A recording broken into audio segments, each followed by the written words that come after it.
Salam dostlar, hər birinizi xoş gördük bizim Toyuqlar kanalında. Yeni maraqlı bir videoyla dostlar yenidən qarşınızdayım. Ümid edirəm bu video ürəyinizcə olacaq. Mən əminəm ki, bu videonu sona qədər izləyəcəksiniz. Çünki çox vacib bir videodur. Təsərrüfatınızda sizə lazım olacaq bir videodur. Ümumiyyətlə videomuzun mövzusu başlıqdan da artıq sizlərə məlumdur. Cüzələriniz əgər heç bir səbəb olmadan bir-birinin ardınca ölürsə, dünən sağlam görünən cüzə bugün hinin bir tərəfində halsız vəziyyətdə dayanır və bir neçə saatdan sonra onu ölmüş halda görürsünüzsə, əgər ümumiyyətlə siz belə problemlərlə qarşılaşırsınızsa diqqətlə baxın. Çünki cüzələrin ölümünün səbəbi çox vaxt düşündüyümüz xəstəlik olmaya da bilər. Bəzən problem suda, yemdə, temperaturda, təmizlikdə və hətta cüzələrin bir-birinə keçirdiyi müxtəlif infeksiyalarda gizlənə bilər. Və ən təhlükəlisi odur ki, cücə ölməzdən əvvəl sizə müəyyən xəbərdarlıqlar verir, amma siz onu görməzdən gəlirsiniz. Bunları necə müəyyənləşdirə bilərik? Hamısını bu videoda dostlar sizlərlə paylaşacağım. Ona görə də sona qədər izləyin və videonu bəyənin. Dediyim kimi bu videoda sizə cücələrin ən çox hansı səbəblərdən öldüyünü, tələf olduğunu göstərəcəm, paylaşacağam. Amma ən vacibi hansı əlamət, hansı problemdən xəbər verir və belə vəziyyətdə nə etmək lazımdır? Bunları bir-bir izah edəcəyəm. Məsələn, cücələr niyə bir yerə yığılır? Niyə ağızlarını açaraq nəfəs alırlar? Niyə ishal başlayır? Niyə cücə yemdən və sudan kəsilir? Niyə ayaqları zəifləyir, ayağı tutulur və yeriyə bilmir? Və ən çox verilən suallardan biri, bir cücə öldüsə, digər cücələrimi necə qoruya bilərəm? Videonu sona qədər izləyin. Çünki bəzi hallarda problemin qarşısını xəstəlik yayılmadan da almaq olur. İlk və ən çox edilən səhvlərdən biri temperaturdur. Cücələr xüsusilə ilk həftələrdə temperatur dəyişikliyinə çox həssas olurlar. Əgər cücələrin bir-birinin üstünə çıxaraq, bir yerə yığılaraq istilik mənbəyinin sobanın altında sıx şəkildə toplanırlarsa, böyük ehtimalla bu onların üşüdüyü anlamına gəlir. Yox, əksinə hamısı istilik mənbəyindən uzaqlaşır, qanadlarını açır və ağızlarını da açaraq nəfəs alırlarsa, çox güman ki, həddindən artıq istidir yerləri. Yəni cücələrin davranışı sizə əslində bir termometr kimi məlumat verir.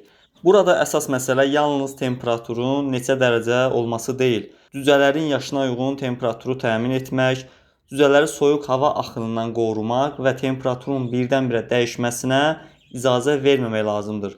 Çünki cücə üşüdükdə immun sistemi zəifləyir və xəstəliklərə qarşı daha həssas ola bilirlər. İkinci böyük problem isə su və yemdir. Cüzənin qarşısında həmişə təmiz və əlçatan su olmalıdır. Su qabı çirkli, selikli və ya nəcis ilə çirklənibsə, burada əlbəttə ki, mikroorqanizmlər çoxala bilər. Digər tərəfdən keyfiyyətsiz, kiflənmiş və ya düzgün saxlanılmayan yem də ciddi problemlərə səbəb olur. Cüzələrdə halsızlıq, iştahsızlıq və ishal görüldükdə dərhal dərman verim demək düzgün yanaşma deyil. Əvvəlcə bunlara diqqət edin. Suyun təmizliyinə, yemin keyfiyyətinə, cücələr kifayət qədər su içirlərmi, yem onların yaşına uyğundurmu? Çünki səbəb aradan qaldırılmadan sadəcə dərman vermək problemi həmişə həll etmir. Üçüncü və daha təhlükəli səbəb isə infeksiyalardır.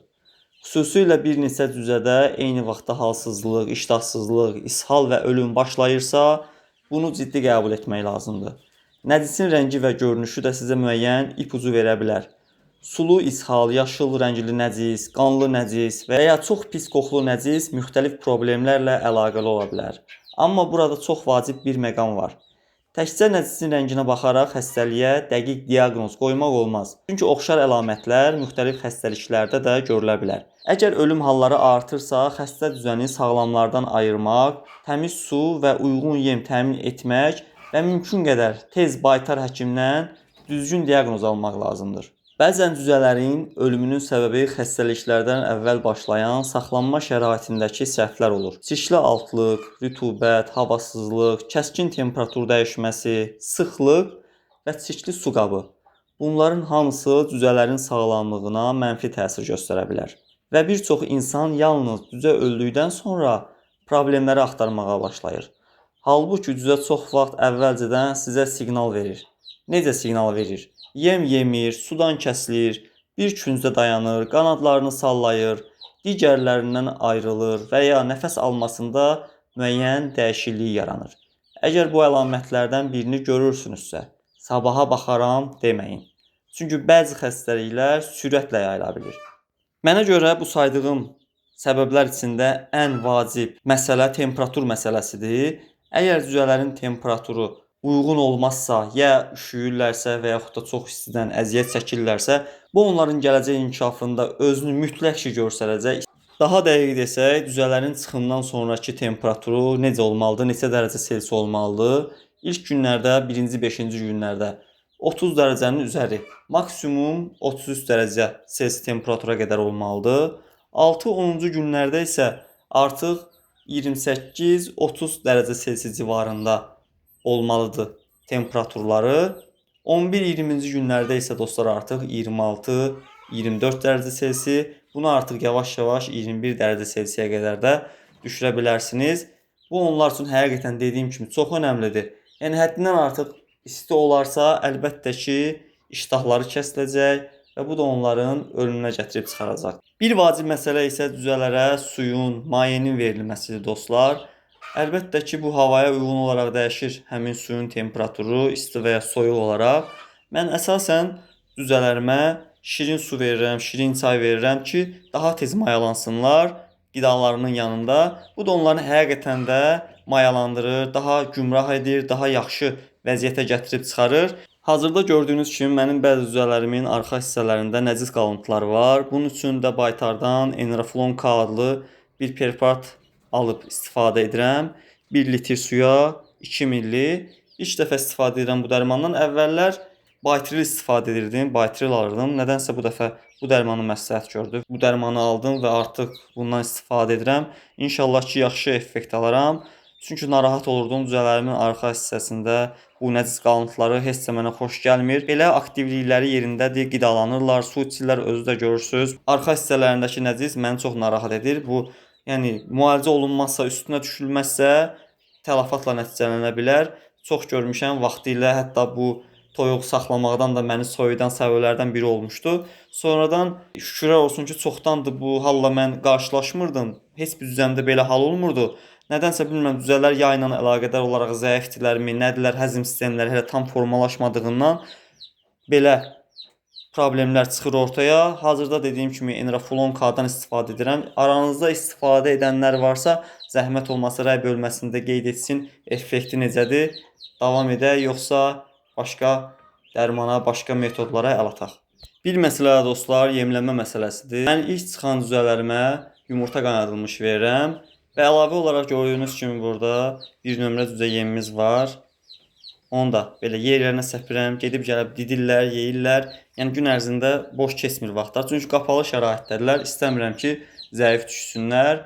Yem qarışlarında olsun həmişə.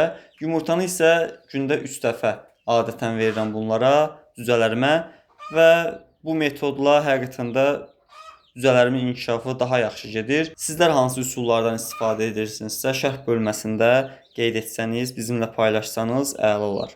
Bu yemlərin də yanında cücələrə C vitamini, minerallar, kalsiumla zəngin yemlər də verilməlidir. İlk həftələrdə ümumiyyətlə bildiyiniz kimi yemlərin dənəcikləri kiçik ölçüdə olmalı ki, cücələr onları yaxşı mədələrinə göndərə bilsinlər, qidalana bilsinlər. Su isə dediyim kimi təmiz olmalıdır, otaq temperaturunda saxlanılmalıdır. Əlbəttə ki, bu mövsümə baxır. Yayda çox isti su da cücələrə ziyan verə bilər. O cümlədən də qışda soyuq su vermək müxtəlif problemlərə gətirib çıxara bilər. Gördüyünüz kimi burada artıq böyük cücələrimi də göstərirəm sizə. Bunların inkişaf həddindən artıq çox yaxşı gedir. Çünki artıq müəyyən bir həcmə gəldikdən sonra, yəni pişiklərin və yaxud da ki, müxtəlif yırtıcı quşların hədəfindən qurtulduqdan sonra, onları yem olmaqdan qurtulduqdan sonra belə həyata buraxıram. Burada yaşıllığın içində, əncir ağacının altında hər şey bunlar üçün təbiidir. Özləri öz yemlərini tapırlar, amma belə deyim, gün ərzində 2 dəfə bunlara yem verirəm.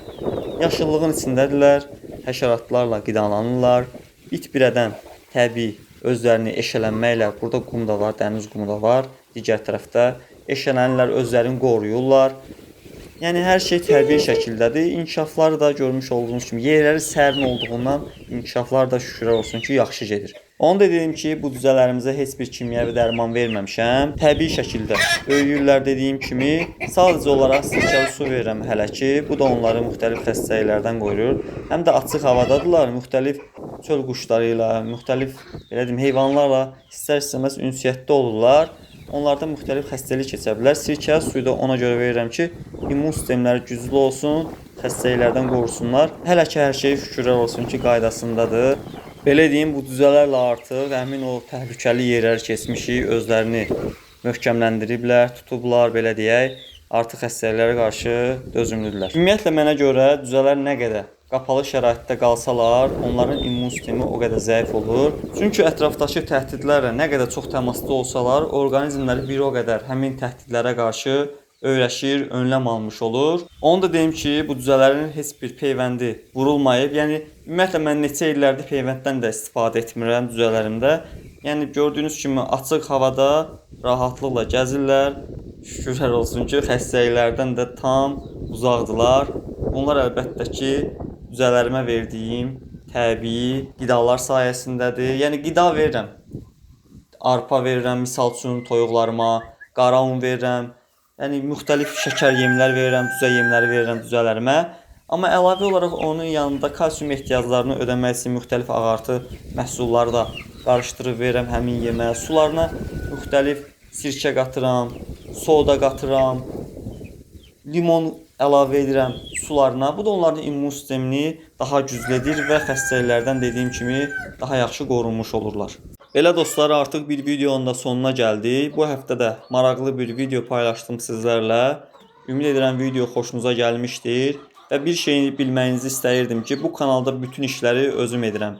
Və bunları sadəcə sizin bəyənmələr, likelar və şərhlər sayəsində etdiyimi unutmayın. Ümid edirəm ki, videonu bəyənəcəksiniz və şərhlərinizi videomdan əsirgəməyəcəksiniz. Bu həqiqətən də mənim üçün çox önəmlidir, motivasiya mənbəyidir və 100.000 abunə olmağıma dəstəklərinizi verəcəksiniz. Xoş seyirlər, Allah amanında olun, yeni videolarda görüşənədək.